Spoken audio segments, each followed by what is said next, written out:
안녕하십니까. 자, 이번에 시험 본 2020년도 우리 3차 해경 채용 시험 이제 해설하도록 하겠습니다.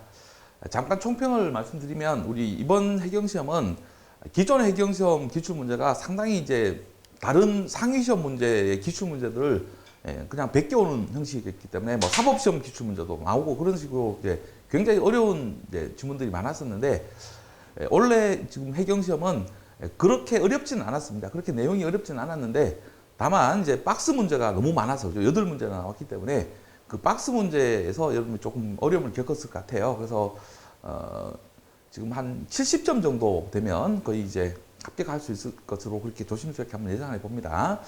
자, 그럼 바로 이제 문제 내용을 한번 보도록 하겠습니다. 자, 1번인데 형법의 적용 범위에 관련된 문제인데 이 문제는 굉장히 쉬웠습니다. 자, 먼저 이제 1번은 우리가 미국 문화원에서 방화죄를 범했다. 자, 그러면 이제 여기를 미국 문화원이니까 여기를 치해복권 지역이라고 하더라도 미국 영토 연장이라고 하더라도 어차피 이제 형법 3조가 있으니까요. 속인주의에 따라서 한국인이니까 대한민국 형법이 적용이 된다는 겁니다. 자, 그다음에 2번 지문도 상당히 중요한 지문이죠. 우리 이제 공모 공동정범의 경우 공모지도 범죄주로 봐야 된다. 그래서 우리 대한민국 영역 내에서 죄를 범한이라고 할 때 그 2조 해석에서 대한민국 영역 내에서 죄를 범했다는 것은 죄의 요소 중에 일부라도 대한민국에서 발생하면 대한민국 영역 내에서 죄를 범한 것으로 보니까 공모만 대한민국에 해도 우리 형법이 적용이 된다라고 하는 게 바로 2번 지문이고요.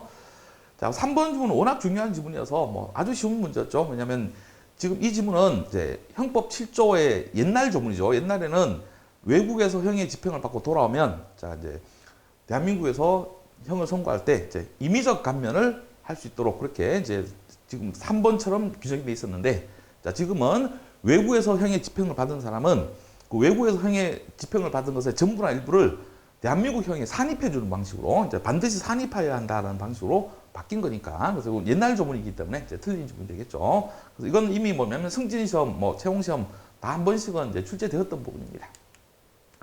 자, 4번은 형법 시간적 적용 범위에 관련해서 뭐 가장 중요한 지문이죠. 포괄일자로 되는 개개의 범죄가 법 개정 전후에 걸쳐서 행해졌다. 자, 그러면 포괄일자를 범하고 있는데 자, 도중에 법이 개정된 거죠. 자, 그럼 그때는 신법과 구법의 법정형에 대한 경죽을 비교해 볼 필요도 없이 자, 무조건 행위시법주의로 처리가 돼야 되니까 범죄 실행 종료 시법, 이게 행위시법이잖아요. 행위시법을 적용해서 신법을 적용해야 된다라고 하는 게 판례 입장입니다. 자, 그 다음 2번 문제입니다. 강도죄 문제인데요. 자, 여기 나오는 지문들도 무난한 지문들이었죠. 자, 먼저 1번 기획본 지문 보시면 지금 날치기 수법으로 을이 들고 있던 가방을 탈취하면서 가방을 놓지 않고 버티는 을을 5m가량 끌고 가는 겁니다. 자, 그러면 지금 이 날치기의 경우는 그냥 낚아채기만 하면 그 절도지만 피해자가 반항하는데 자, 그걸 억지로 뭐죠? 뺐으면 그때는 강도가 되는 거잖아요. 그럼 여기서는 지금 뺏기지 않으려고 버티는 사람을 5m나 끌고 가면서 이제 이 가방을 뺏는 거니까 자, 이때는 강도고요. 강도고 그럼 상해가 발생했다면 이제 강도치상죄가 되는 거 맞죠? 맞습니다.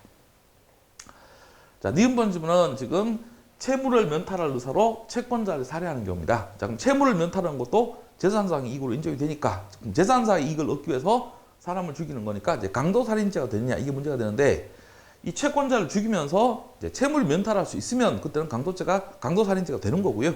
만약에 채권자를 살해해도 그 채무를 면탈할 수 없으면 이제 강도살인죄는 안 되는 거잖아요. 우리 계속 연습했잖아요. 자, 지금 채무의 존재가 명백하고 채권자의 상속인이 존재하고요. 자, 그 상속인에게 채권의 존재를 확인할 방법이 확보돼 있어요. 그렇다면 채권자가 살해돼도 그 상속인이 피고인한테 그 채권을 행사할 거니까 채무를 면탈할 수 없잖아요. 그래서 이때는 강도살인죄가 안 된다는 거죠. 자, 그게 니은번입니다.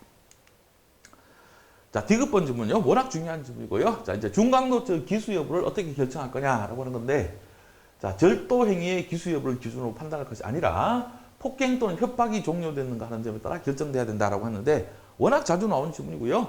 자, 지금 폭행 협박이 종료됐는가 하는 점에 따라 결정해야 된다. 이게 폭행 협박 행위 기준설이잖아요. 근데 이거는 지금 현재 판례 입장이 아니죠. 과거 판례 입장이고 현재 판례 입장은요.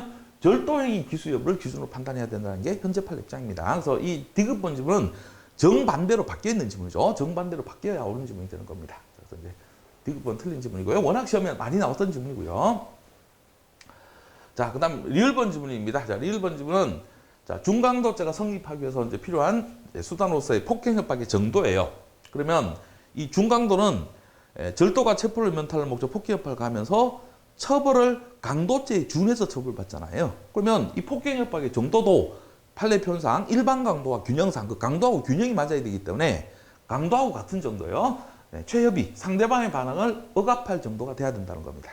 자, 근데 그 상대방의 반항을 억압할 정도만 되면 되죠. 현실적으로 반항을 억압하였음을 필요로 하는 것은 아니다라고 하는 게 판례 입장이고요. 이것도 기존에 많이 나왔던 지문입니다. 자, 됐고요.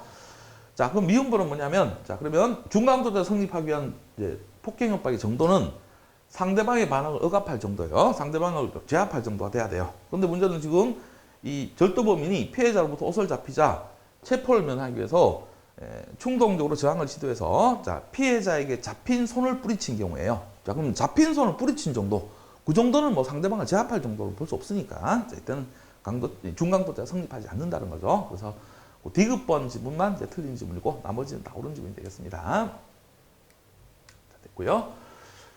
자, 그다음 3번 문제는 이제 성범죄 강간과 추행에 제한된 문제인데 여기도 이제 뭐 개수형으로 나와 있긴 하지만 이것도 쉬운 부분이죠. 자, 먼저 기읍번과 니은번입니다. 이거는 하나의 판례에서 요지와 사례로 나와 있는 거죠. 자, 지금 강제추행죄에서 말하는 추행이라고 하는 것은 일반인에게 성적 수치심이나 혐오감을 일으키고 선량한 성적 도덕관념에 반하는 행위인 것으로 충분하냐?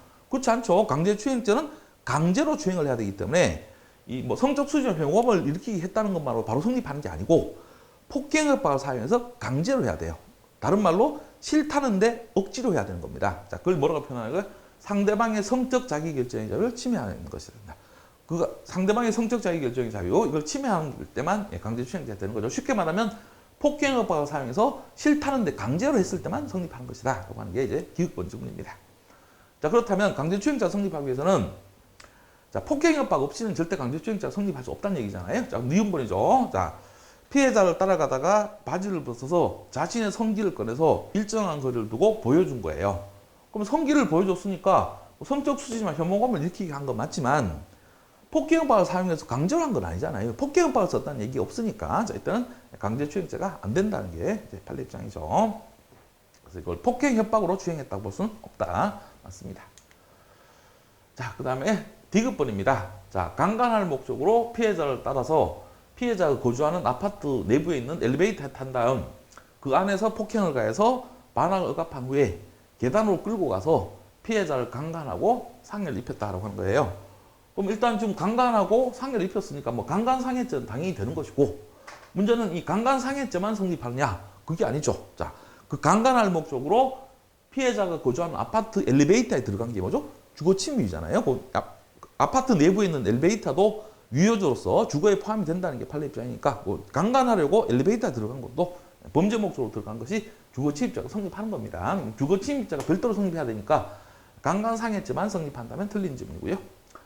그 다음에 리을번은 뭐 워낙 자주 나왔던 지문이죠. 우리 성범죄는 목적범이 단 하나도 없잖아요. 미성적 의제 강제추행죄도 고의범이지 목적범은 아닙니다. 자, 그래서 이 미성적 의제 강제추행죄가 성립하기 위한 주관적 구성요건 요소는 고의만 있으면 충분하죠. 고의만 있으면 충분하고 성욕을 자극, 흥분, 만족시키는 동기나 목적은 필요 없습니다. 자, 그래서 이제 1번 틀린 지문입니다. 자, 그 다음 4번 지문입니다. 자, 다음 중 부작용을 관한 설명으로서 가장 옳은 것은 이라고 되어 있는데 여기도 지문 자체가 지금 니은번 지문, 뭐 2번 지문, 3번 지문 조금 낯선 수도 있는데요. 답이 워낙 쉬웠기 때문에 이 문제는 굉장히 쉬운 문제였습니다. 이 지문은 제가 뭐 우리 그 이론 총정리할 때도 이제 정리했었고요. 그 다음에 마무리할 때도 항상 해드린 내용이잖아요. 자, 부작위범에 대한 교사 방조죠. 자, 그러면 상대방이 부작위범이고 교사 방조하는 사람은 자기예요, 자기. 그럼 자기로 교사 방조하는 것은 당연히 가능하고요. 자, 여기 지문에도 나와있다시피 이때 교사 방조는 상대방이 부작위범이지 하는 사람은 자기입니다. 자기에 한 거예요. 자, 그러면 이 교사 방조범이 자기범이라면 자기범은 뭐 보증인주라는 게 필요 없으니까 자, 이 보증인주가 있을 필요가 없다라고 하는 게 1번 지문이죠. 그래서 이거 옳은 지문이고요. 자, 그 다음 2번 지문 보시면 자, 부진정 부작위범은 구성요건 자체는 자기로 되어 있으나 이를 부작위에서 실행하는 범죄로서 라고 되어 있습니다. 여기까지는 맞죠. 자, 이제 부진정 부작위범은 통설의 입장이 자, 조문은요, 구성요건 형식은 자기범 조문이에요. 그죠? 조문은 자기범 조문인데, 행위는, 피고인 행위는 부작위로서 범하는 거잖아요. 그죠? 자기범 조문을 부작위로서 범하는 거예요. 행위는 부작위인데, 조문은 자기범 조문이잖아요. 그래서 서로 이제 일치하지 않기 때문에 이걸 부진정 부작위범이라고 하고, 학자들은 이제 부진정 부작위범을 부작위에 의한 자기범이라고 부르잖아요. 행위는 부작위인데, 조문은 자기범 조문이에요. 자, 여기까지는 좋습니다. 자, 근데 그러면 뭐 살인죄, 손괴죄 이런 것들은 자기범 조문이니까 부작위로 사람을 뭐 죽게 하거나 부작위로 손괴하면 뭐 부진정 부작위면 되겠죠. 자, 근데 문제는 군수계약 전시 군수계약 불이행죄 이것 때문에 틀린 지문이죠. 전시 군수계약 불이행죄는 그냥 쉽게 생각하시면요, 전시에 군수계약을 이행하지 않는 죄잖아요. 그러면 계약을 이행해야 되는데 이행하지 않는 걸 처벌하는 거니까 이거는 자기범 조문이 아니잖아요. 부작위범 조문이잖아요. 그러니까 이건 조문 자체가 부작위범 조문이니까 자, 이거는 부진정 부작위범이 될 수가 없죠. 진정이 돼야 되는 겁니다. 자, 그래서 2번 틀렸고요. 자, 그 다음에 3번은 뭐냐면 이 공무상 표시 무효죄도 부작위범이 가능하죠. 그래서 이제 빨간 딱지가 붙어져 있는데, 자, 그걸 적극적으로 떼는 것도 공무상 표시 무효죄가 되는 거고요. 그 빨간 딱지가 붙여져 있는데, 자, 그걸 훼손되지 않도록 방지해야 될 의무가 있는 사람이 그걸 제대로 하지 않아서 훼손되게 만드는 거예요. 그럼 그것도 뭐죠? 부작위한 공무상 표시 무효죄가 성립하는 겁니다. 바로 사례가 3번이죠. 지금 압류된 골프장 시설을 보관하는 회사의 대표이사는 이 압류시설의 사용이나 봉인의 훼손을 방지해야 될 의무가 있는 거예요. 근데 이제 적절한 조처를 취하지 않아서 그 봉인이 훼손되게 된 겁니다. 그럼 적극적으로 봉인을 훼손한 건 아니지만 그 봉인이 훼손되지 않도록 막아야 될 의무가 있는 사람이 그걸 그대로 방치해서 훼손되게 만든 거니까 일단은 부작위한 공무상 표시 무효죄가 되는 거죠. 되는 겁니다. 또 이것도 우리 심화 강의에서는 다 했던 판례고요. 여기까지는. 자, 그 다음 4번입니다. 자, 이번에는 부작위에 의한 교사 방조예요. 그럼 부작위로 교사 방조하는 거잖아요. 자, 그러면 교사는 이제 적극적인 교사 행위가 있어야 되죠. 그러니까 이제 부작위에 의한 교사는 불가능합니다. 자, 근데 방조는 적극적인 방조 행위든 소극적 방조 행위든 상관없으니까 자기도 가능하고 부작위도 가능하잖아요. 그럼 이제 부작위에 의한 교사는 불가능하지만 부작위에 의한 방조는 가능하니까 이제 4번 지문도 부작위에 의한 교사 방조 다 불가능하다라고 했으면 틀린 지문이 되는 겁니다. 자, 그 다음에 5번입니다. 자, 지금 이제 구성요건 착오에 대한 지문으로서 이제 개수형 문제로 이제 옳지 않은 것은 몇 개인가라고 나왔어요. 자, 그럼 여기서 지금 뭐 여러분들이 조금 이제 어렵게 느꼈던 건 뭐냐면 이 지문이죠. 니은번 지문이요. 이거 우리 잘 다루지 않는 지문인데, 자, 시험에 나온 거고요. 그 다음에 자, 이 지문이죠. 이 지문은 이제 뭐냐면 이 추상적 부합설이라는 학설을 잘 공부하지 않는 부분이 있어서 이제 여기에 조금 어렵게 느껴졌을 겁니다. 그 이외의 지문들은 굉장히 쉬운 지문들입니다. 그래서 여기 니은번 지문하고 리을번 지문 요것만 조금 이제 조심하시면 자체로서 그렇게 어려운 문제는 아니었어요. 자, 먼저 기억번은 우리 뭐 채용 시험도 여러 번 나왔던 지문이죠. 갑을 을로 오인하고 살해하려고 총을 쏴서 갑이 사망했어요. 그죠? 그러면 지금 피고인은 사람을 죽이려고 했다가 사람이 결과적으로 실제로 뭐죠? 사람이 죽었잖아요. 자, 의도한 범죄도 살인, 발생한 범죄도 살인. 같은 범죄니까 구체적 사실이 착오고, 자기가 의도한 대상을 맞추긴 맞췄는데 갑인지 을인지 사람을 잘못 본 거잖아요. 자, 그게 뭐죠? 객체의 착오입니다. 다음 구체적 사실의 착오 중에서 객체의 착오는 어떤 학설이라 하더라도 다 고의기수가 되는 거잖아요. 그래서 뭐 구체적 부합설이든 법정적 부합설이든 결론이 다 고의기수로 되는 거죠. 맞습니다. 자, 그래서 이제 기억번 지문은 쉬운 지문이고요. 자, 니은번 지문인데, 자, 요거는 뭐 우리 사법시험 공부하고 그런 학생들한테는 뭐 교재에 실려 있지만 이 부분에 대해서까지 우리가 이제 경찰 채용시험 공부하시는 분들이 공부하지는 않으니까 조금 어려운 지문일 수 있는데 한번 생각해 보시면 되겠습니다. 한번 이제 제가 어떻게 푸는지를 설명을 드리겠습니다. 자, 행위자가 생각한 거죠. 주관적 인식, 자, 그다음에 실제로 발생한 거, 객관적 실제. 자, 행위자는 어떻게 생각했느냐? 사망했다고 생각했죠. 사망한 사람이라고 생각하고 진실한 사실을 적시했어요. 그죠? 자, 그러면 이제 주관적 인식은 죽은 사람에 대해서 진실한 사실을 적시한 겁니다. 자, 근데 실제로 발생한 것은요, 살아있는 사람, 생존자에 대해서 진실한 사실을 적시하게 된 거죠. 객관적으로 살아 있었던 사람이니까 진실한 사실 적시한 거예요.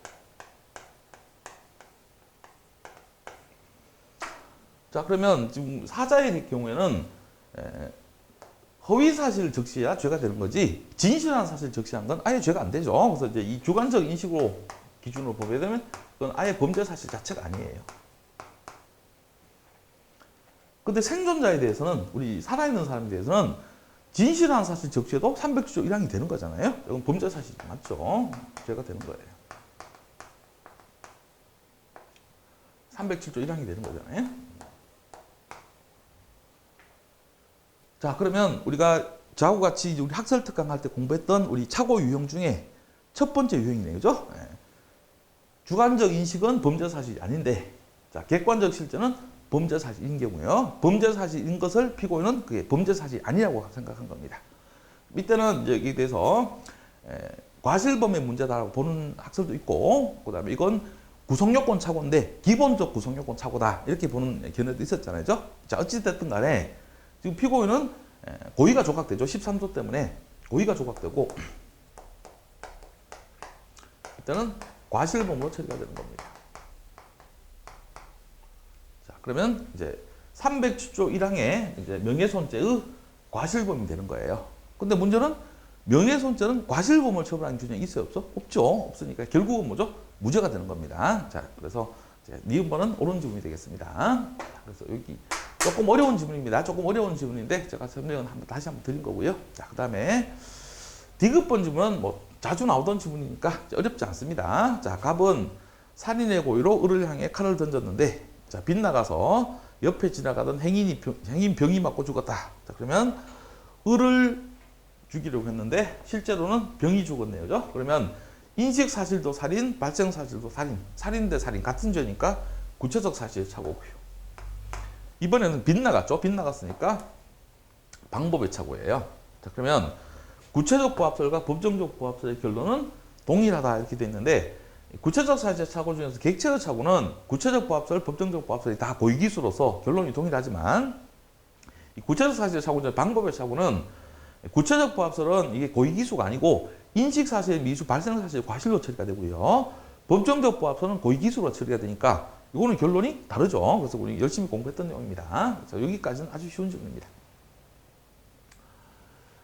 자, 그 다음에 1번 질문입니다. 자, 갑은 심야에 지저대는 을에게 병을 죽이려고 칼을 던졌는데 조준에 실패해서 지금 을의 왼쪽 가슴에 맞아서 을이 사망했다는 거잖아요. 자, 그러면 요거네요. 지금 피고인이 의도했던 범죄, 인식한 범죄는 지금 개를 죽이려고 한 거니까 이제 손개를 범하려고 의도했는데, 자, 실제로는 뭐죠? 살인이 발생해 버렸죠. 을이 죽었으니까요. 자, 인식 사실은 손개인데 발생 사실은 살인이 발생한 거죠. 자, 그럼 추상적 부합설입니다. 추상적 부합설이라는 학설을 잘 이제 공부를 하지 않는데, 자, 이렇게 생각하시면 간단하다고 했습니다. 이 추상적 부합설은 손괴와 살인, 죄가 다른 죄죠. 자, 그래도 상관없습니다. 범죄라는 측면에서 일치하기만 하면 되니까 여기까지입니다. 여기 겹치는 부분요. 여기까지는 기수예요. 그래서 이건 손괴 기수가 되고요.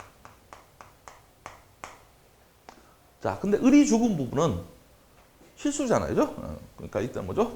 과실치사가 되는 거죠. 과실치사. 그래서 이제 이 경죄에 대해서는 기수, 자, 이 중죄 부분, 발생하는 중죄에 대해서는 과실치사, 이렇게 처리가 되는 겁니다. 자, 그러면 이 병에 대해서는, 요 개에 대해서는 재물손괴 기수, 요걸 맞습니다. 자, 근데 을에 대해서는 살인이 미수가 된다고 그랬는데 이게 아니죠. 과실치사죠. 과실치사지 살인 미수가 아니죠. 자, 그래서 이제 틀린 질문이 되겠습니다.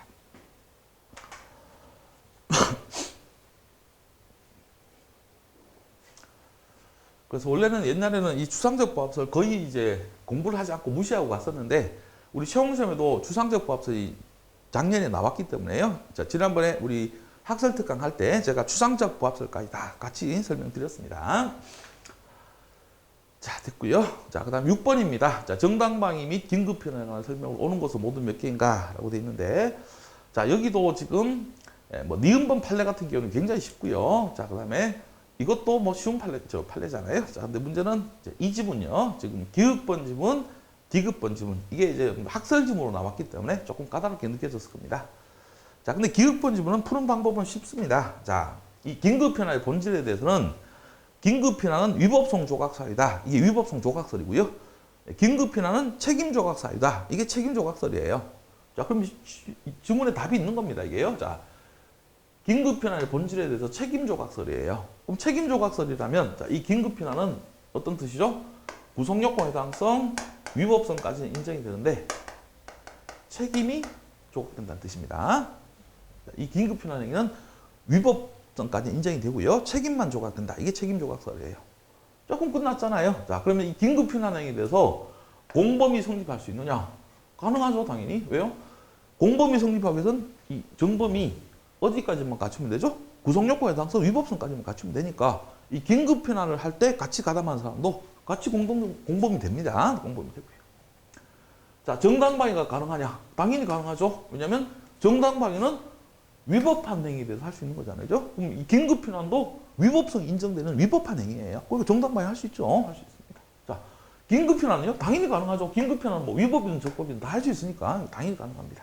자, 그래서 이 긴급현황의 본질에 대해서 책임 조각설을 취하게 되면 그때는 긴급현황은 구속요건 해당성, 위법성이 인정되고 책임만 조각된 행위이기 때문에 같이 가담하면 공범 성립 가능하고요. 정당방위도 가능하고 긴급현황도 가능합니다. 자, 그 다음에 니은번 지문은 지금 이혼소송 중인 남편이 찾아와서 가위로 폭행하고 변태적 성행위를 강요하는데 격분해서 차가 칼로 남편의 복부를 찔러서 사망에 이르겠어요. 이건 제가 지난번에 문제풀이 할 때 계속 설명드렸잖아요. 자, 옛날에는 정당방위가 되냐 안 되냐 이걸 주로 물었어요. 요즘 시험의 경향은 뭐죠? 이건 정당방위는 당연히 안 되는 거니까 과잉방위가 되느냐 안 되냐 이걸 주로 묻는다 그랬잖아요. 자, 판례는 뭐라고 봐요? 정당방위 또는 과잉방위라고 볼 수 없다. 자, 그럼 정당방위만 안 되는 게 아니고 과잉방위도 안 되는 거예요. 이유 설명드렸죠? 이건 남편을 죽이겠다는 거지 정당방위를 하겠다는 의사, 방인사 자체가 없어요. 그래서 이건 과잉방위도 안 된다는 게 판례 입장이었습니다. 자, 그래서 이거 많이 틀렸을 것 같고요.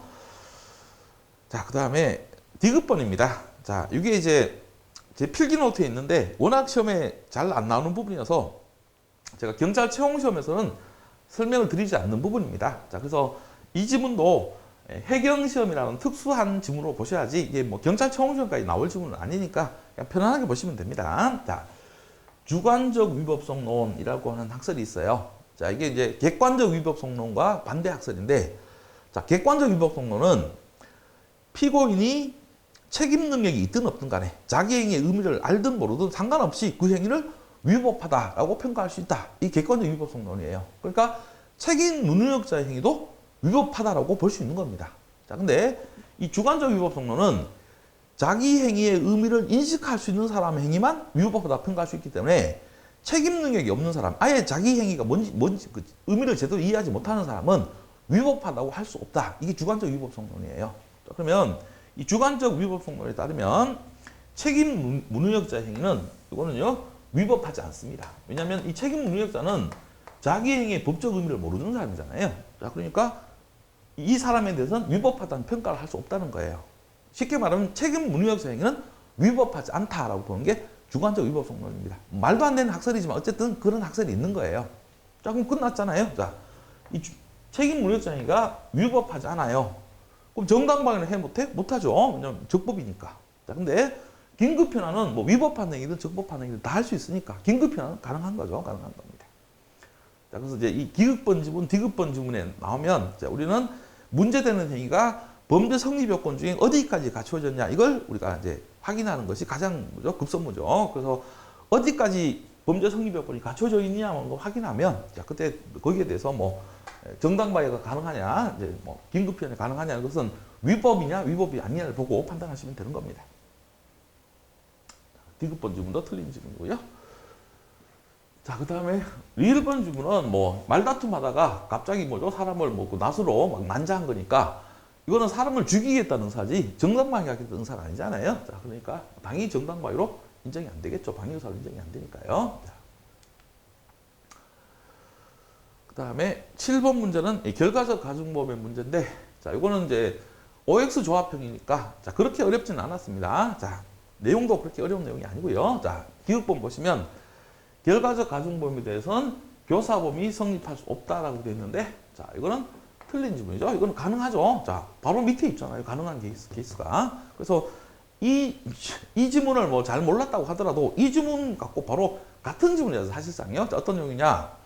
교사자가 피교사자에 대해서 상해를 교사했는데 피교사자가 살인을 해버린 거예요.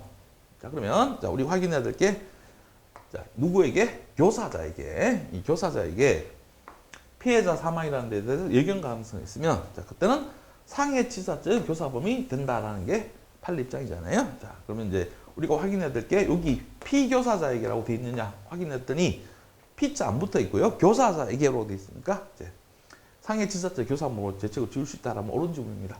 그럼 끝났잖아요. 자, 지금 상해치사죄가 결과적 가중범인데 판례는 상해치사죄의 교사범, 결과적 가중범의 교사범을 인정하잖아요. 그죠? 인정하잖아요. 그러니까 결과적 가중범에 대해서는 교사범위 성립할 수 없다라고 하면 틀린 지문이 되는 거죠. 자, 그 다음에 디귿번 지문입니다. 자, 결과적 가중범인 상해치사죄 공동정범은 폭행 기타 신체 치명이, 제가 기본 강의 때 뭐라고 설명드렸나요? 기본범죄요. 기본범죄를 공동할 의사가 있으면 성립되고 결과를 공동할 의사는 필요 없다는 거죠. 자, 왜냐하면 결과적 가중범은 기본범죄는 고의니까, 자, 공동정범이 되려면 둘 다 그걸 같이 하겠다는 의사가 있어야 돼요. 근데 결과범인 사망은 과실이잖아요. 결과범은 과실이기 때문에 공동할 의사가 필요 없다는 거죠. 이것도 우리 채용시험에도 여러 번 나왔던 지문입니다. 자, 그 다음에 1번 지문인데 아주 쉬운 지문을 이상하게 만들어놨네요. 아주 이상한 지문을 만들어놨죠. 자, 지금 위험한 물건인 전자충격기를 사용해서 강간을 시도하다가 미수에 그쳤어요. 그 위험한 물건을 휴대해서 강간하는 건 성폭력 특법에 나와 있는 특수강간이에요. 자, 근데 미수에 그쳤으니까 특수강간은 미수에 그쳤습니다. 자, 근데 2주간의 추천을 하는 상해가 발생해버렸어요. 그럼 결과적 가중이 가장 기본이잖아요. 자, 기본 범죄는 미수에 그쳐도 중한 결과가 발생해버리면 결과적 가중범 뭐죠? 기수가 되는 거잖아요. 그래서 이때는 특수강간의 미수하고 과실치상의 상경이 되는 게 아니고 그때는 그냥 특수강간의 기수가 되는 겁니다. 기수가 되는 겁니다. 여러 번 나왔던 지문이고요. 그래서 1번은 좀 쉽게 풀 수 있는 지문입니다. 자, 됐고요. 자, 8번입니다. 자, 8번인데, 자, 8번은 지금 2번 지문, 3번 지문은 판례 지문이어서 굉장히 쉽게 풀 수 있었을 것 같고요. 문제는 1번 지문하고 이제 4번 지문. 이거는 위법성 인식의 체계적 지위라고 하는 걸 알 수 있어야 풀 수 있는 문제인데, 이것도 우리 학설특강에서 했던 내용 그대로 나왔습니다. 어렵지 않게 풀 수 있는 문제예요. 학설특강까지만 들었다면. 자, 1번입니다. 자, 엄격 고의설이죠. 자, 엄격 고의설은 고의설의 일종이니까 일단 위법성 인식이 고의 안에 들어있다. 위법성 인식은 고의의 내용이다. 자, 바꿔 말하면 고의가 인정되기 위해서는 위법성 인식이 있어야 된다라는 학설이에요. 그죠? 자, 근데 그 중에서 뭐죠? 엄격 고의설이죠. 엄격 고의설은 그 위법성 인식의 정도가 어느 정도가 돼야 되냐라고 하는 거잖아요. 자, 엄격 고의설은 뭐죠? 현실적인 위법성 인식이 있어야 된다는 거죠. 현실적인 위법성 인식이 있어야 된다. 자, 제한 고의설은요, 현실적 위법성 인식까지는 필요 없고 위법성 인식 가능성만 있으면 되는 거지만, 엄격 고의설은 현실적 위법성이 있어야만 고의가 성립된다. 자, 1번 맞죠? 맞습니다. 자, 2번은 뭐 가장 이제 자주 나오는 지문 중 하나죠. 우리 136 공무집행 방해죄는 직무를 집행하는 공무원에게 폭행 협박한 자, 이게 구성 요건이니까, 자, 일단 상대방이 직무를 집행하는 공무원이라는 사실 인식해야 되고요. 폭행 협박한 자, 조문에 써져 있으니까 폭행 협박한다는 것도 인식하고 있어야 돼요. 근데 136조 조문에 직무 집행을 방해한다는 내용은 써져 있지 않으니까 직무 집행을 방해하겠다는 인식과 의사는 필요 없습니다. 2번은 뭐 워낙 자주 나오는 지문이고요. 자, 3번 지문은 지금 건장한 체격의 군인이 뭐 왜소한 체격의 사람을 폭행하고 특히 급소죠. 급소의 목을 막 설골이 부러질 정도로요. 자, 세게 졸라서 사망하게 하겠다. 뭐 당연히 고의가 인정이 되겠죠. 그래서 뭐 쉬운 중이고요. 자, 4번인데, 자, 이게 이제 답이네요. 그죠? 자, 고의의 이중적 지위를 인정해요. 그럼 고의의 이중적 지위를 인정한다는 얘기는, 자, 이거죠. 구성요건에 있는 구성요건적 고의가 있고, 자, 책임에 있는 책임 고의가 있다. 자, 고의는 두 종류가 있다라고 하는 이제 합일태 범죄책의 현재 통설 입장이잖아요. 고의는 구성요건적 고의, 책임 고의 두 가지가 있다. 자, 이걸 인정하는 경우입니다. 책임 고의는 사실의 인식과 위법성 인식이 포함된다고 했는데 자, 이게 틀렸죠. 자, 책임에 있는 고의는 구속요건적 고의하고 다른 거고요. 자, 구속요건적 고의 안에는 사실의 인식이 들어가 있잖아요. 그렇지만 책임 고의는 사실의 인식이 포함되어 있지 않고요. 그 다음에 책임에도 그 위법성 인식이라고 하는 것이 고의 안에 들어있는 게 아니고 별도로 존재하는 겁니다. 자, 그래서 이 책임 고의 안에는 아무것도 포함이 안 됩니다. 사실의 인식도 포함이 안 되고 위법성 인식도 포함이 안 돼요. 그래서 이건 우리 학설 특강 할 때 제가 이제 고의의 체계적 지위에 관련해서 항상 여러분에게 설명드린 그림 있죠. 그 그림에서 보시면 구성요건적 고의 안에 사실의 인식이 들어가 있고 위법성 인식은 또 책임 고의와 별도로 완전히 독자적인 책임 조각 사유이기 책임 요소이기 때문에 책임 고의 안에 위법성 인식도 포함되어 있지 않습니다. 아무것도 들어있지 않으니까 두 개 다 포함된다고 했으니까 이제 틀린 질문이 되는 거죠. 자, 그 다음에 자, 9번입니다. 자, 9번은 지금 재산범죄인데 지금 이제 주로 이제 횡령죄, 배임죄로 구성된 문제네요. 자, 먼저 1번은 계약명의신탁이에요. 자, 근데 요거는 조금 이제 여러분들이 까다로울 수 있었던 게 뭐냐면 그냥 결론만 물었으면 뭐 이제 수탁자가 이 갑이 수탁자인데요. 자, 이걸 처분해도 횡령죄가 성립하지 않는다. 자, 여기까지는 뭐 누구나 다 이제 알 수 있는 문제고요. 문제는 여기 조금 이제 세부적으로 물었네요. 자, 지금 계약명의신탁에서 자, 그 아파트를 파는 매도인이 명의신탁 사실을 몰랐다. 자, 그러면 알지 못하는 이라는 뜻이 뭐죠? 선의죠, 선의. 매도인이 선의인 경우예요. 그럼 계약명의신탁에서 매도인이 선이면 그 매도인을 보호해주기 위해서 매매 계약이 유효하고 등기도 유효하다 그랬죠. 그죠? 자, 그래서 수탁자가 소유권을 취득한다. 그렇게 공부했잖아요. 그리고 소유권이 갑에게 있는 거예요. 그럼 갑이 처분해도 자기 부동산을 처분한 거니까 횡령죄가 안 된다는 거죠. 그래서 이제 요 1번 주문은 이 계약명의 신탁에서 수탁자가 처분했을 때 선의인 경우하고 악의인 경우는 어떻게 되는지 그 내용까지 알고 있어야 풀 수 있는 지문이니까 조금 어려운 지문입니다. 그래서 뭐 결론 자체는 이제 쉬운 지문인데 그 내용까지 여러분이 한번 확인해 주시면 좋을 것 같고요. 자, 중간 생략 등기형 명의신탁이에요. 자, 그럼 이 수탁자 갑이 역시 이제 그 처분한 겁니다. 역시 또 결론은 당연히 이제 횡령죄가 성립하지 않는다. 뭐 2016년도 전압할래니까 당연히 알고 계실 겁니다. 자, 문제는 왜 안 되느냐라고 하는 겁니다. 자, 이 경우는 이 명의신탁 약정 자체가 무효고 등기를 해도 물권 변동이 발생하지 않기 때문에 소유권이 신탁자에 있는 게 아니죠. 소유권이 뭐냐면 매도인에게 있어요. 자, 그래서 이 소유권이 신탁자에게 있을 수가 없기 때문에 처분해도 그게 신탁자에 대해서 횡령죄가 성립할 수 없다는 겁니다. 됐고요.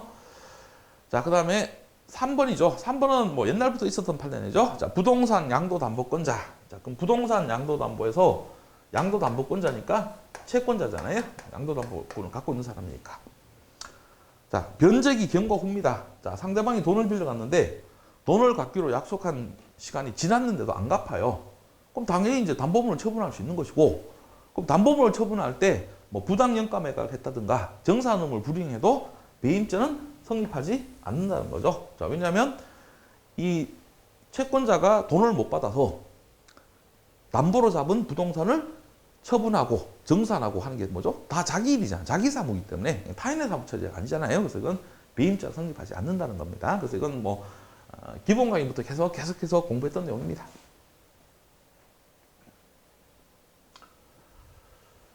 자, 그 다음에 답 지문은 4번 지문인데요.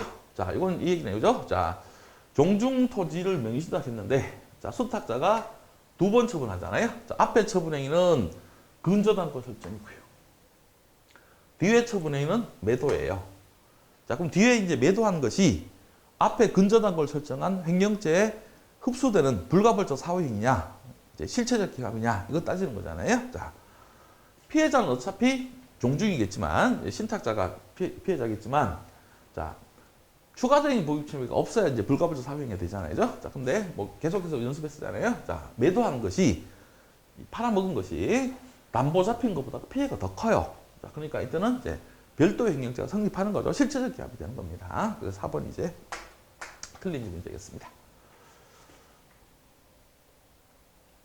자, 그러면 이번에 요거 하나 4번은 또 설명을 드려야 되겠네요. 그죠? 자, 지금 이제 얼마 전에 우리가 부동산 명의신탁에서 이제 이자간 명의신탁, 판례 표현에서 양자간 명의신탁에서 수탁자 처분하는 것이 횡령죄가 이제 안 된다고 판례가 바뀌었잖아요. 그죠? 그러면 그 판례 영향을 이 판례가 받느냐? 안 받습니다. 왜냐하면 여기서는 종중 토지를 명의신탁한 거기 때문에 이 종중 토지를 명의신탁한 건 부동산 실명법상 유효한 거예요. 불법이 아닙니다. 자, 그렇기 때문에 바뀐 판례를 적용하더라도 이거는 보호할 가치가 있는 거죠. 왜냐하면 이게 명의신탁 자체가 적법한 명의신탁이기 때문에. 그래서 이 판례는 그대로 가는 겁니다. 자, 그래서 이제 4번은 틀린 질문이 되겠고요. 그 다음에 10번입니다. 자, 공범과 신분에 관련된 문제인데요. 자, 요거는 비교적 쉽게 나왔네요. 그죠? 자, 지금 갑과 을이 같이 을의 아버지를 죽여요. 자, 그럼 이제 존속살해죄, 을의 경우는 존속살해죄잖아요. 그러면 부진정 신분범이잖아요. 자, 그러면 이 아들이 아닌 갑이요, 비신분자는 어떻게 처리할 거냐라고 하는 거잖아요. 자, 그럼 우리는 반드시 또 확인하죠. 성립은 어떻게, 처벌은 어떻게. 자, 이거 묻는 거잖아요. 자, 성립은 같게, 처벌은 다르게. 자, 그래서 갑은 성립은 을과 똑같이 존속살인죄가 성립하는 거예요. 자, 근데 처벌은 보통살인죄로 처벌을 받는 거잖아요. 보통살인죄로. 자, 근데 지금 지문에서는 뭐죠? 처단을 물었잖아요. 처단은 처벌 얘기하는 거잖아요. 자, 그러면 성립은 존속살인죄가 성립하지만 처벌은 존속살인죄가 아니고 보통살인죄로 처벌해야 되니까. 자, 1번이 바로 답입니다. 그래서 문제 자체가 1번에서 바로 답이 결정됐기 때문에, 그리고 내용이 뭐 어려운 내용이 아니었기 때문에 문제 자체는 어렵지 않았습니다. 자, 2번도 열심히 연습했던 내용이죠. 자, 그럼 2번과 4번은 사실상 뭐 같이 공부했던 내용이잖아요. 판례를 같이 정리했던 거잖아요. 자, 2번은 도박의 습벽이 있는 자가 상습성이 있는 사람이 도박의 습벽이 없는, 상습성이 없는 사람의 이제 도박을 방조한 거예요. 그때는 이제 정범은 도박의 습벽이 없으니까 단순 도박죄가 되겠지만 방조한 사람은 상습성이 있으니까 상습도박 방조죄가 되는 거잖아요. 되는 겁니다. 자, 그 다음에 4번 먼저 볼게요. 자, 모해할 목적이 있는 갑이 을을 이제 시켜서 위증을 하게 한 겁니다. 자, 그러면 정범에게 모해 목적이 없어서 하더라도, 정범인 을이 모해 목적이 없어서 단순 위증죄가 된다고 하더라도 시킨 갑은요, 교사한 갑은 모해 목적이 있었으니까 모해 위증 교사죄로 처벌할 수 있는 거죠. 4번 맞고요. 자, 그럼 3번 그냥 편안하게 보시면 되죠. 자, 과실범의 공동정범을 부정하는 결입니다. 자, 그러니까 이제 다수설이잖아요. 판례는 과실범의 공동정범을 인정하는데 이제 다수설은 과실범의 공동정범을 부정합니다. 그 논거가 뭐냐는 거예요. 자, 쉬운 얘기죠. 자, 우리 다수설은 공동정범이 성립하기 위해서는 같이 범행 계획을 세워서 같이 역할 분담을 해야 된다. 자, 이게 공동정범인데 과실범은 같이 계획 세워서 하는 게 아니잖아요. 자, 그래서 이제 이 공동의 범행 결의에 기초해서 역할 분담한 게 아니죠. 그 공동의 범행 결의에 기초한 공동 역할 분담이 결여되어 있기 때문에 공동정범이 될 수 없다. 이렇게 이제 설명하는 겁니다. 그래서 이건 그냥 뭐 그냥 들러리 지문이라고 보셔도 되겠죠. 그래서 그냥 이런 견해가 있다는 의미밖에 없으니까 이런 걸 답으로 만드는 것은 거의 뭐 불가능할 거고요. 자, 그 다음에 11번입니다. 자, 다음 중 범죄의 종류에 관한 연결이 옳은 것은 모두 몇 개인가? 자, 이것도 지금 지문이 6개나 되는데 이게 개수형으로 나오다 보니까 상당히 뭐 까다로웠을 겁니다. 근데 이 문제 자체는 저는 상당히 좋은 문제라고 봐요. 자, 왜냐하면 일단 일반 교통방해죄, 이거는 최근에 나온 판례가 있었죠. 자, 그래서 지금 최신 판례 할 때도 제가 강조해 드렸던 겁니다. 자, 최근 판례에서 교통방해죄 법적 성격을 두 가지를 얘기했잖아요. 하나는 교통방해죄는 계속범이다. 교통을 방해하는 행위를 하고 있으면 그 범죄는 계속되는 거니까 계속범이고요. 그 다음에 추상적 위헌범이다. 교통방해라는 결과까지 발생해야 되는 건 아니고 이제 교통이 현저히 방해될 위험성만 생겨서 성립하는 것이다. 그럼 판례가 지금 최근에 몇 개가 나왔냐? 3개가 나왔어요. 그 3개의 판례에서 다 얘기한 겁니다. 그래서 뭐 굉장히 중요하게 다뤘던 내용이고요. 그 다음에 이거는 틀린 지문인데, 자, 이거는 뭐 마르고 닳도록 한 거죠. 자, 옛날에 이제 통설은 협박죄는 의사결정의 자유가 실제로 침해돼야 되는 침해범이다라고 했는데 전압 판례가 뭐라 그랬어요? 협박죄는 위헌범이다. 자, 그래서 실제로 공포심을 느껴야 기소가 되는 게 아니고 의미만 인식하면 실제 공포심 느끼지 않아도 기소가 된다 할 때 협박죄에서 뭐 가장 중요하게 다루는 부분이 바로 위헌범입니다. 자, 몰랐을 리가 없고요. 자, 그다음에 내란죄입니다. 자, 내란죄는 판례가 있죠. 자, 내란죄는 국토를 참전하거나 국호를 물하는 목적으로 폭행 협박을 하면 바로 기수예요. 그러니까 바로 이제 성립하는 즉시범이죠. 즉시범이지 계속범이 아니라는 거잖아요. 자, 그래서 이것도 판례가 있으니까. 그래서 이건 다 판례 문제입니다. 판례 문제. 자, 그 다음에 이거요. 진짜 중요한 판례잖아요. 자, 136조 공무집행방해죄는 직무를 집행하는 공무원에게 폭행 협박을 가해서 직무 집행이 방해될 위험성만 있으면 바로 성립하는 추상적 위험범입니다. 자, 그래서 기수 시기도 폭행 협박을 가하면 바로 성립하는 것이고 실제로 공무 집행이 방해받는 결과까지 발생할 필요가 없다라고 통설이 계속 얘기해서 계속 시험에 나왔었고 최근에 판례에서 뭐죠? 명시적으로 공무집행방해죄는 위헌범이다라고 딱 판시한 내용이 있잖아요. 그래서 이거 뭐 굉장히 중요하게 다뤘던 내용입니다. 자, 그 다음에 범죄단체 조직죄도 마찬가지죠. 범죄를 목적으로 한 단체를 만들면 바로 성립하는 범죄니까 즉시범이에요. 그죠? 자, 근데 이제 요거 하나가 좀 애매하네요. 그죠? 자, 지금 이제 선거방해죄가 목적범이냐라고 하는 건데, 이제 선거방해죄를 여러분들이 잘 안 보시고 가는 지문이어서 조금 이게 이제 낯설었을 거예요. 근데 이렇게 생각하시면 쉽습니다. 자, 공무원의 직무범죄가 이제 직무유기죄부터 시작해서 이제 뇌물죄까지 나오는데요. 그 공무원의 직무범죄에서는 목적범이 단 하나도 없어요. 이 선거방해죄도 목적범은 아닙니다. 자, 요거 선거방해죄하고 이런 것들은 중요한 게 뭐죠? 공무원의 직무범죄니까 뭐죠? 신분범이에요. 그죠? 그 일정한 공무원들만 범할 수 있는 신분범이지 목적범은 아닙니다. 목적범은 아닙니다. 그래서 11번 문제.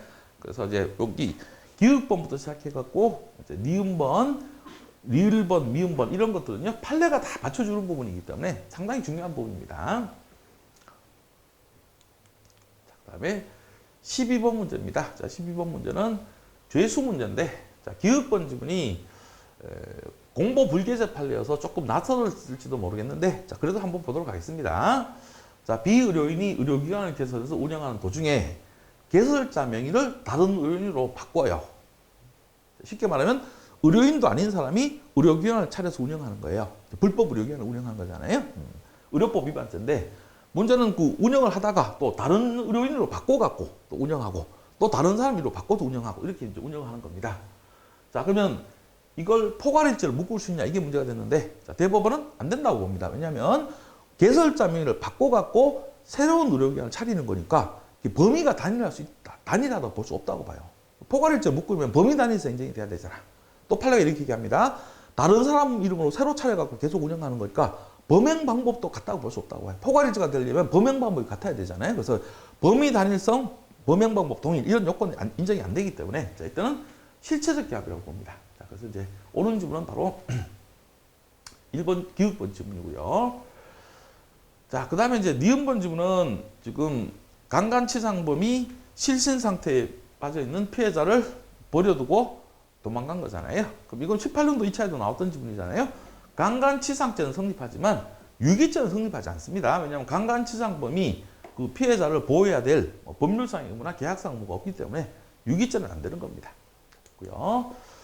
자, 디귿번 지문이죠. 뭐 워낙 열심히 했던 내용이죠. 자, 절도범인이 체포를 면탈을 목적으로 경찰을 폭행협박을 가하면 이제 중강도하고 공직방이 되는데, 이 중강도죄에서 말하는 폭행협박, 공직방에서 말하는 폭행협박이 같은 폭행협박이죠. 동일한 폭행협박이니까 행위가 하나이기 때문에 상상적 개합이죠. 자, 근데 강도범인이 체포를 면탈을 목적으로 경찰관에 폭행을 가하면, 자, 그때는 강도죄하고 공직방인데, 자, 이번에는 강도죄의 폭행협박과 공직방의 폭행협박이 별개니까, 자, 그때 이제 실경이 된다라는 게 판례 입장이고요.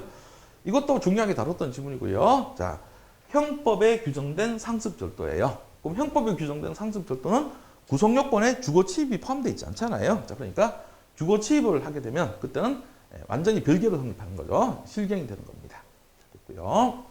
자, 그 다음에 미음번 지문이죠. 이거는 뭐 저하고 같이 공부하시는 학생들 기본 강의할 때 계속 연습했던 거잖아요. 자, 정식 키워드는 뭐죠? 자기가 점유하는, 이게 정식 키워드잖아요. 자, 자기가 점유하는 물건이기 때문에 사기는 절대 될 수가 없죠. 왜냐하면 사기는 타인이 점유하는 물건을 편취하는 거니까 자기 점유에 대해서는 사기가 될 수가 없습니다. 자, 횡령은 가능하겠죠. 자기가 점유하는 이제 타인의 점유를 영득했으니까. 자, 그래서 사기는 안 되고요. 횡령만 성립하는 겁니다. 그래서 이제 이렇게 이제 정식 키워드로 잡아도 된다 그랬고요. 자, 그 다음에 틀린 지문은 항상 사기와 횡령죄 상상적 경합이다라고 나오면 사기죄하고 횡령죄 상상적 경합은 무조건 X라고 그랬죠. 절대 불가능하다고 그랬습니다. 자, 그렇게 풀어서 정리하시면 되는 겁니다. 그래서 지금 여러분들이 푸시기에 조금 까다로웠던 지문이 요 기역번 지문요. 요거 하나만 여러분들이 제대로 해결했다면 나머지 지문들은 굉장히 쉬운 지문이었습니다. 자, 그다음 13번 문제 보겠습니다. 자, 13번 문제는 이제 주관적 정당 요소에 관련된 문제입니다. 이거는 우리가 이제 학설 특강 할 때 여기 관련된 내용들을 설명드렸고 그때 제시했던 이제 문제들 중에서 이 지문 답지문이 있었죠. 그래서 굉장히 쉽게 풀 수 있었던 지문입니다. 자, 보도록 하겠습니다. 자, 이제 주관적 정당 요소라고 하는 것은 이제 정당방위 같은 경우에는 그 정당방위를 하겠다라는 이제 의사를 말하는 거잖아요. 자, 방위 의사를 이제 주관적 정당 요소라고 하는데 그럼 1번 지문은 뭐냐면 그 주관적 정당 요소가 필요하냐 필요 없느냐. 만약에 주관적 정당 요소가 없으면 어떻게 되느냐. 자, 그 두 가지를 이제 공부하는 거잖아요. 자, 순수한 결과 반가치론이에요. 자, 그럼 결과 반가치 이론론이라고 부르기도 하죠. 자, 불법은 100% 결과 반가치만으로 구성된다. 행위 반가치는 필요 없다는 지문이잖아요. 학설입니다. 그러면 행위 반가치를 없애주는 게 주관적 정당 요소니까 방위 의사니까 행위 반가치가 없으니까 그걸 없앨 필요가 없으니까요. 자, 주관적 정당 요소는 필요 없다고 보는 불효설이잖아요.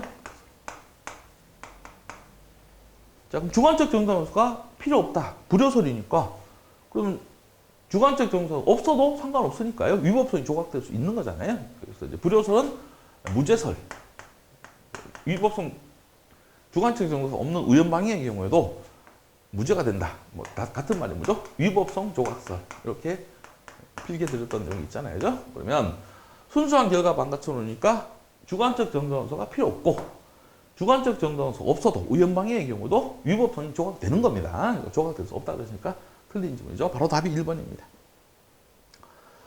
자, 그 다음에 이제 이 답이 결정됐고요. 나머지 지문들은 뭐 거의 이제 큰 지문의 가치가 없네요. 그죠? 자, 2번이 뭐냐면 이 주관적 정당 요소의 개념이네요. 주관적 정당 요소라고 하는 것은 정당화 상황을 인식하고서 이에 기해서 행위한다, 의사를 말한다. 자, 맞죠? 이 정당화 상황이 뭐죠?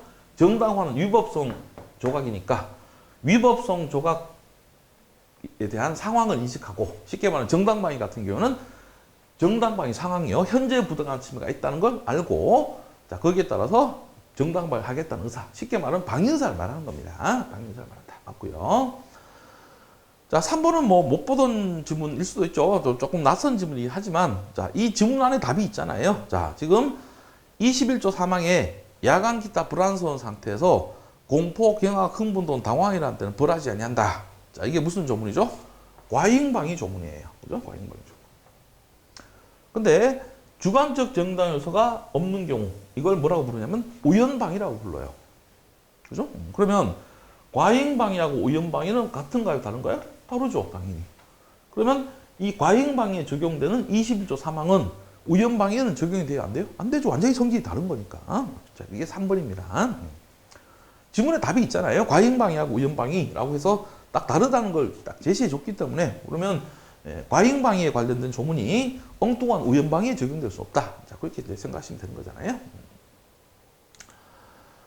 자, 그 다음에 4번 지문입니다. 자, 4번 지문은 이제 우연방위 사례를 냈네요. 그죠? 자, 갑은 정당방위 할 생각 없습니다. 그냥 폭행하겠다는 의사로 을을 향해 돌을 던졌는데 자, 이제 그 돌을 맞고 기절한 사람은 을이 아니라 절도를 하려고 침입한 괴한이었다라고 되어 있네요. 그죠? 조금 지금 절도를 하러 들어온 괴한인데 그걸 모르고요. 그냥 폭행하겠다고 지금 돌을 던진 거잖아요. 그러면 정당방위 할 생각이 아니었는데 우연히 그죠? 정당방위가 돼버린 거죠. 자, 그럼 방위 의사가 없었는데 정당방위 상황에서 정당방위가 돼버린 겁니다. 그래서 우연방위라고 하는 거고 우연방위를 처리하는 학설 중에 통설은 불능미수범설이잖아요. 자, 그러면 현재 부당한 침해랑은 결과반 가치는 있기 때문에 현재 부당한 침해라는 객관적 정당화 상황은 있기 때문에 결과반 가치는 없어졌지만 방위 의사가 없었기 때문에 행위반 가치가 그대로 남죠. 그러면 반틈이요.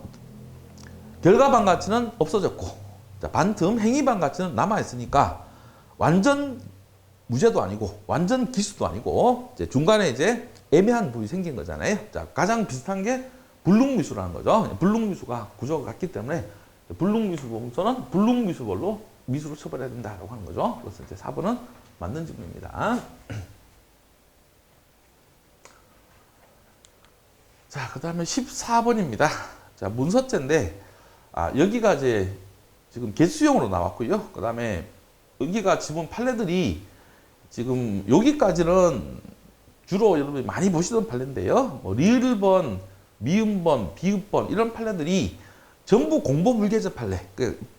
판례 공모에도 안 올라오는 그냥 전산에만 올라오는 그런 판례들이어서 잘 못 보셨을 거예요. 자, 근데 내용 자체가 어렵지는 않기 때문에 이제 그 위조의 가장 기본 개념만 잡혀 있는 사람이라면 문제를 푸는 데는 큰 지장 없었을 겁니다. 근데 이게 개수형이고 그다음에 이제 잘 못 보던 지문이고 그렇게 해서 상당히 어려움을 느꼈을 것 같은데 저하고 같이 한번 풀어보도록 하겠습니다. 자, 먼저 기읍번입니다. 자, 이거는 뭐 여러 번 나왔던 지문이죠. 자, 변조라고 하는 것은 변조는 자, 이미 진정하게 성립된 타인명의 문서에다가 함부로 이제 변경을 가는 거죠. 동일성 해하지 않을 정도로 변경을 가는 거예요. 그러면 타인명의 문서에다가 권한 없이 함부로 변경을 가기만 하면 성립합니다. 자, 내용은 봐, 안 봐? 안 보죠. 자, 그 내용이 뭐 진실이냐, 허위냐 아무 상관없습니다. 그래서 뭐 우리 최홍시험에 나왔던 질문으로는 명의자 의사에 반해서 함부로 타인명의 문서에다 변경을 가했다면 그게 행위자에게 그 명의자에게 유리해서 의사에 합치한다고 하더라도 변조 때는 성립한다는 거죠. 내용은 아무 상관이 없습니다. 남의 명의로 된 문서에다가 함부로 변경을 가기만 하면 되죠. 이게 뭐 그 허위로 고쳤든 진실로 고쳤든 상관없습니다. 사무소 변조도 되는 거고요. 이웃번이고요. 자, 니은번입니다. 자, 출원에 대한 심사 업무를 담당하는 공무원이 출원인의 출원 사유가 허위라는 사실을 알면서도 결재권자로 하여금 오인착각 부실을 일으키게 하고 그 오인착각 부실을 이용해서 인허가 처분에 대한 결재를 받아낸 경우예요. 그럼 이거는 지금 공무원이 담당 공무원을 속여서 인허가 처분을 받아낸 거잖아요. 그럼 이거는 허위공고서 작성죄 간접정보이 아니고 이거 뭐죠? 위계관 공무지원관행죄가 되는 거죠. 그래서 이건 이제 허위공고서 작성죄 간접정보라고 했으면 틀린 지문이 되는 거고요.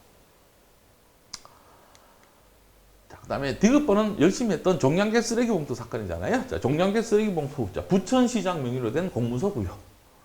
자, 이게 실행에 착수 묻는 거잖아요. 자, 그러면 우리 인쇄를 해서 위조할 때는 필름만 만들었다고 인쇄가 시작된 게 아니죠. 그건 아직 인쇄할 준비만 한 거고요. 그 만들어진 필름을 인쇄기에다 걸고 본격적인 인쇄가 시작될 때가 실행에 착수예요. 그럼 아직 필름만 제조하는 행위 그쳤으니까 실행에 착수가 인정이 안 됩니다. 인정이 안 되기 때문에 뭐 공무서 위조 때 당연히 성립하지 않는다. 잘 봤고요. 자, 그 다음에 자, 리을번이죠. 자, 리을번은 타인으로부터 약속음 작성에 사용하라고 도장을 교부받은 거예요. 자, 그럼 도장을 받긴 받았는데 약속음 작성할 때 쓰라고 준 거잖아요. 자, 근데 그걸 약속음 작성한 게 아니고요. 지급명령 이의신청 취하서라는 걸 작성할 때 이제 작성한 거예요. 그러면 다른 사람으로부터 도장을 받고 문서 작성 권한을 받긴 받았지만 그 권한 범위 안에서 한 거야? 벗어난 거예요? 벗어난 거죠. 약속음 작성할 권한을 받은 거지 지급명령 이의신청 취하서를 작성할 권한을 받은 게 아니기 때문에 어떤 작성 권한 없이 남의 명의 문서를 함부로 작성하면 사무소 위조죄가 되는 거죠. 되는 겁니다. 자, 미음벌입니다. 자, 마찬가지네요. 자, 지금 교회 목사인 피고인이 자, 목사가 아니네요. 그죠? 지금 쫓겨났잖아요. 그래서 대표자의 지위를 상실했어요. 그럼 이 피고인인 목사는 갑교회의 목사에서 지금 물러난 상태잖아요. 자, 그러니까 갑교회 명의로 그죠? 매매계약서를 작성할 권한이 없어요. 작성하게 되면 그때는 사무소 위조가 되고요. 자, 그걸 이제 행사하면 위조사무소 행사 때 성립하는 겁니다. 됐고요. 자, 그래서 뭐 낯선 판례이긴 하지만 내용 자체는 뭐 어려운 내용이 아니잖아요. 피고인이 권한도 없이 함부로 이제 타인명의 문서를 작성했다는 거 확인하면 되니까. 자, 그 다음에 이제 비읍번. 이게 상당히 까다롭네요. 그죠? 자, 피고인들이 A 등과 공모해서 부동산 등기법에 의한 법무사가 주민등록증에 의해서 등기 의무자가 본인 인지 여부를 확인하고 작성하는 확인서면에 등기 의무자란에다가 등기 의무자 B 대신에 A가 의무인을 날인하는 방법으로 확인서면을 작성한 다음에 법무사를 통해서 교부받았다는 거예요. 자, 쉽게 말하면 법무사가 어떤 사람 주민등록을 보고 그 사람이 맞는지 확인해서 작성해주는 이제 확인서면이 있는데, 자, 엉뚱한 뭐죠? 사람의 도장을 찍었다는 거예요. 상관없잖아요. 왜냐하면 지금 누가 작성한 거예요? 법무사가 자기 명의로 된 문서를 작성한 거잖아요. 내용만 허위네요. 그죠? 자, 그러면 작성 권한이 있는 사람이 작성한 거니까 위조는 안 되는 거죠. 위조라고 볼 수 없다는 겁니다. 이 확인서면의 내용이 허위인 거지 확인서면을 작성할 권한이 있는 법무사가 작성한 거니까 이거 위조라고 볼 수는 없다는 게 판례 입장입니다.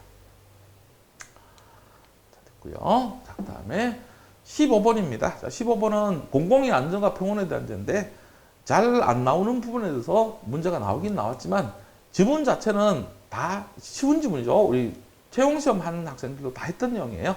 1번, 2번 이거는 뭐 저도 같이 공부 다 했던 내용이네요. 그죠? 자, 지금 선박 매몰죄입니다. 자, 죄가 어떤 죄냐? 사람이 현존하는 선박을 매몰시키는 죄예요. 그럼 조문에 써져 있는 사람이 현존하는 선박 인식하고 있어야 되잖아요. 자, 그러니까 지금 행위 시에 그 배에 사람이 현존하고 있다는 걸 인식하고 있어야 되고, 자, 매몰한 자. 자, 그럼 매몰한다는 데 대해서도 인식이 있어야 돼요. 근데 선박 매몰죄의 내용에 사람을 죽거나 다치게 한다는 내용은 있어요, 없어요? 없죠. 그러면 사상에 대한 인식은 필요 있어요, 필요 없어? 필요 없죠. 뭐 조문에 써져 있는 것에 대한 인식과 사만 있으면 되잖아요. 됐고요. 자, 그다음 2번이죠. 자, 그럼 사람이 현존하는 선박에 대해서 매몰 행위를 했는데, 자, 즉 배에다가 이제 침몰시키려고 구멍을 뚫었는데, 그때는 사람이 타고 있었는데, 자, 배에 물이 차올라오는 동안에 그 사람들 다 뭐죠? 대피를 시켰다는 거예요. 그래서 실제 침몰될 때는 사람이 없었다. 그럼 선박 매몰죄는 안 되냐? 상관없습니다. 그 매몰 행위를 개시할 때만 사람이 현존하고 있으면 되고요. 나중에 사람이 뭐죠? 안전하게 다 대피시켰다고 하더라도 선박 매몰죄는 기소가 된답니다. 이제 2번이죠. 이거 다 공부했던 내용이고요. 3번입니다. 3번도 열심히 공부했던 내용이죠. 자, 심화 때도 공부했던 내용이고, 경찰 승진 시험에 나왔던 거잖아요. 자, 지금 선박의 파괴냐라고 물었잖아요. 자, 파괴는 손괴랑 같은 뜻이 아니라 그랬죠. 손괴보다 훨씬 더 센 개념이잖아요. 손괴는 조금만 부숴도 손괴지만, 자, 파괴는 선박의 기능을 상실할 정도의 중대한 파손이어야 된다 그랬잖아요. 자, 그러면 대형 유조선을 들이받아서 그 대형 유조선에 그냥 유리탱크 구멍 하나 뚫리고 뭐 안테나, 항해등 부서진 정도예요. 왕창 부서진 게 아니죠. 조금 부서진 거니까 이것이 파괴라고 볼 수는 없다라고 하는 거죠. 그래서 이거 승진 시험에 나왔던 지문입니다. 자, 그 다음에 4번 지문도 최근에 승진 시험에 나왔던 지문이잖아요. 자, 도선사가 강제 도선구역 내에서 조기 하선을 해서 적기의 충돌 회피 동작을 취하지 못했다. 자, 그럼 도선사가 지금 잘못한 거잖아요. 자, 규정을 위반해서 과실을 범한 거예요. 그것 때문에 결국은 선박 충돌 사고가 발생했어요. 그럼 도선사가 잘못한 것 때문에 선박 충돌 사고가 발생했으니까 이 도선사의 업무상 과실과 사고 발생 사이에 인과관계가 인정이 당연히 되죠. 인정이 되지 않는다고 했으니까 틀린 점이고. 자, 그 다음에 16번입니다. 자, 이것도 학생들이 많이 틀렸더라고요. 지금 우리 여기까지죠. 여기까지는 제 심화교재에 똑같이 나와 있는 문제가 있어요. 똑같은 문제가 있죠. 자, 옛날에 쓴 우리 3,000원짜리, 5,000원짜리 선불식 공중전화 카드요. 재산권이 증권으로 하체되어 있고 권리 행사와 처분에 증권의 점유가 필요한 거죠. 유가증권 맞고요. 할부 구매 전표도 거기 써져 있는 금액만큼의 물건을 할부로 살 수 있는 권리가 들어있는 유가증권 맞잖아요. 자, 근데 신용카드 업자가 발행한 신용카드. 자, 우리가 지갑에 넣고 나는 신용카드예요. 그 신용카드 안에 뭐 화체된 권리 있어 없어? 없죠. 그래서 이건 신용카드는 유가증권 아니라고 했잖아요. 자, 그다음에 요 한국외환은행 소비조합이 그 소속 조합원들이 발행한 신용카드. 자, 명칭은 신용카드인데 실제로는 이게 뭐라 그랬어요? 이게 상품권이라고 그랬죠. 자, 거기 써진 금액만큼의 물건을 살 수 있는 그 상품권이나 마찬가지예요. 그렇다면 이건 유가증권 맞잖아요. 그래서 이제 여기까지는 심화 문제, 제 문제하고 똑같이 나와 있고요. 자, 이제 미음번, 비읍번, 시옷번인데, 자, 미음번이잖아요. 허무인 명의 유가증권 상관없죠. 자, 문서도 마찬가지, 유가증권도 마찬가지고 명인이 써져 있고 그 사람이 작성할 것이라고 믿을 만한 정도만 되면 되는 거지.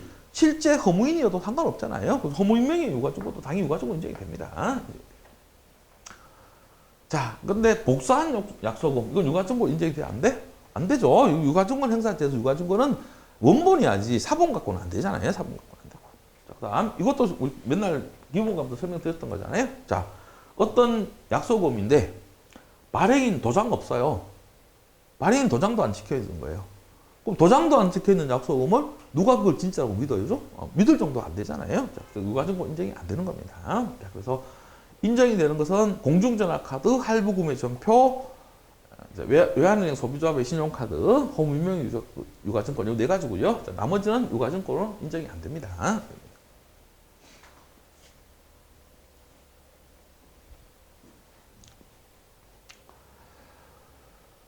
자, 그 다음에 17번입니다. 자, 17번은 공모의 직무에 관한 제가 나와 있는데, 자, 여기도 조금 까다롭게 돼 있어요. 왜냐하면 이게 이제 옳은 지문을 찾아라 돼 있고, 조금씩 이제 바꿔놓은 지문들이라서 이제 쉽게 찾아내기가 어려울 수도 있는데요. 개념만 잡으면 쉬우니까 저하고 같이 보도록 하겠습니다. 자, 먼저, 일단 요 앞부분이죠.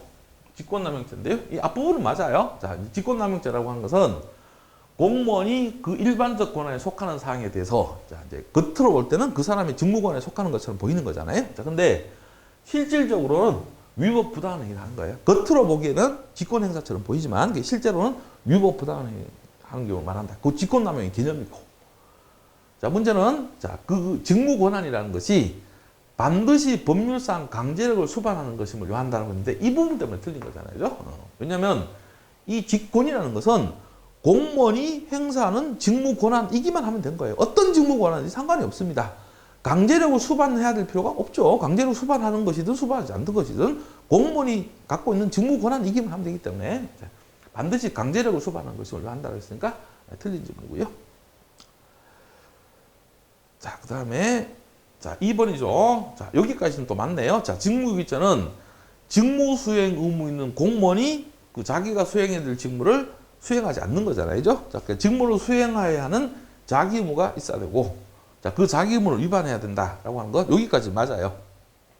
자, 문제는 그 자기 의무를 수행하지 아니함으로써 곧바로 성립하는 즉시범이라고 했는데, 요거는 요번에 우리 시험에서도 요번에 최근에 나온 승진시험에도 나왔던 질문이잖아요. 자, 직무유기죄는 즉시범이 아니죠, 그죠? 계속범이죠. 자, 공무원이 직무를 수행할 의무가 있는데, 자, 그 직무 수행을 안 하면서 계속 버티면, 계속 버티고 있는 동안은 직무유기 상태가 계속 되는 거잖아요. 자, 즉시범이 아니고 계속범이 되는 거죠. 자, 틀린 질문입니다.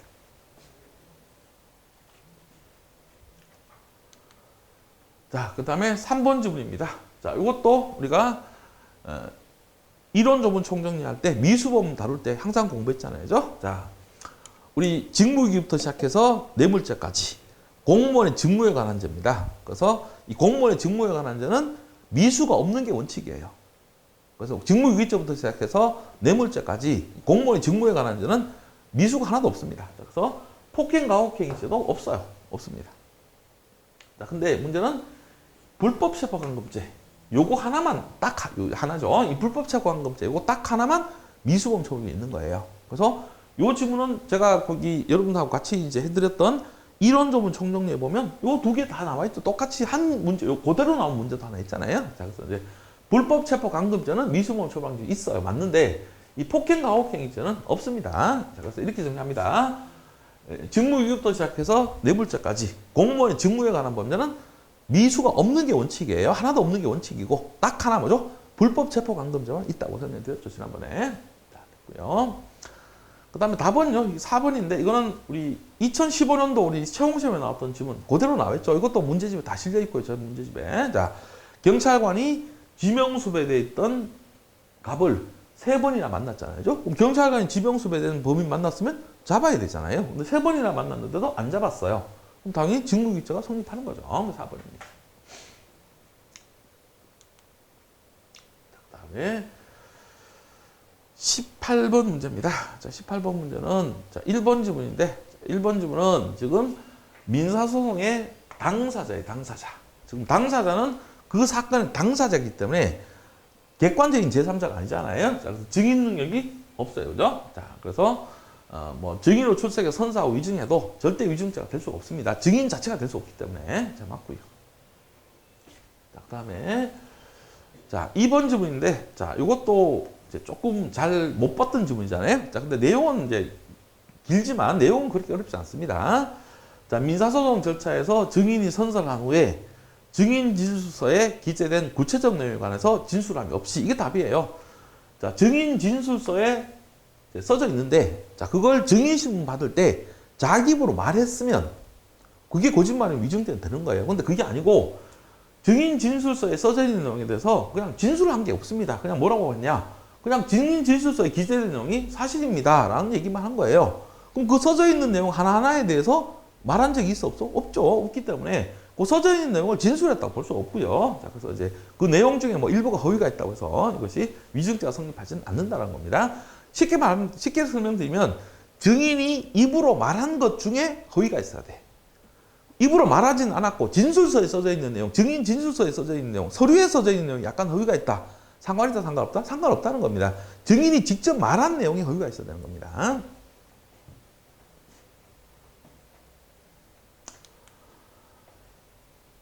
자, 그 다음에 답은 또 쉽잖아요. 자, 이거는 뭐 형소법까지도 다 나오는 지문이잖아요. 자, 공범자인 공동피고인이에요.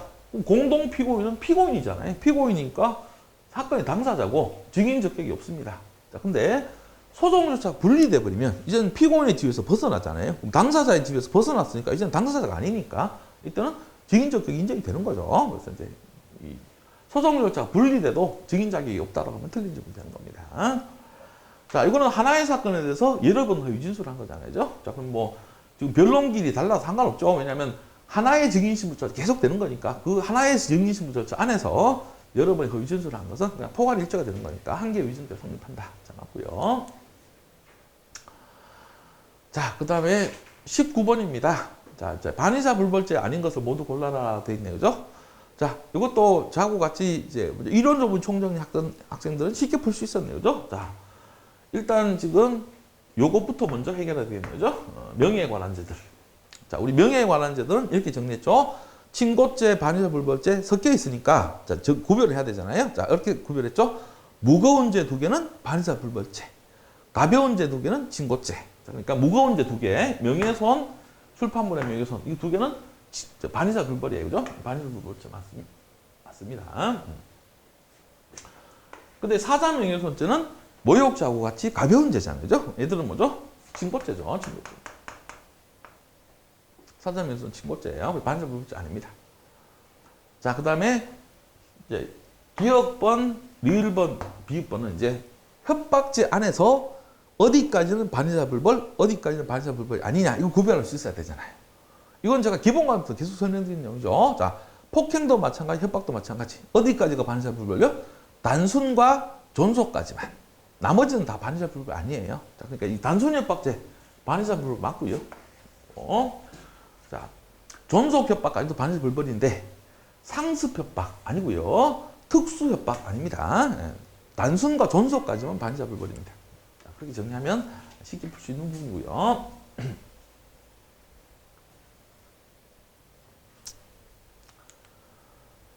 자, 그 다음에 20번 문제입니다. 자, 20번 문제는 역시 이제 개수형으로 나왔는데요. 기획벌이죠. 자, 이거는 쉬운 지문이죠. 굉장히 쉬운 지문이요. 자, 이제 뇌물죄에서 말하는 직무 관련성이라고 할 때 그 직무의 범위예요. 자, 판례는 뭐라고 얘기해요? 공무원이 직무로 담당할 일체의 직무를 말한다. 자, 그래서 제가 문제 풀 때 팁이라고 그랬잖아요. 자, 그 뇌물죄에서 말하는 직무에서 어떤 직무가 제외된다. 무조건 틀린 지문입니다. 자, 판례는 이제 법령에 정해진 직무든 법령에 정해지지 않고 사실상 관장하는 직무든 상관없고 시기적으로 현재 담당한 직무든 과거에 담당하였던 직무든 장래 담당할 직무든 상관없고 자기가 직접 처리하든 뭐 보조기관을 처리하든 상관없고요.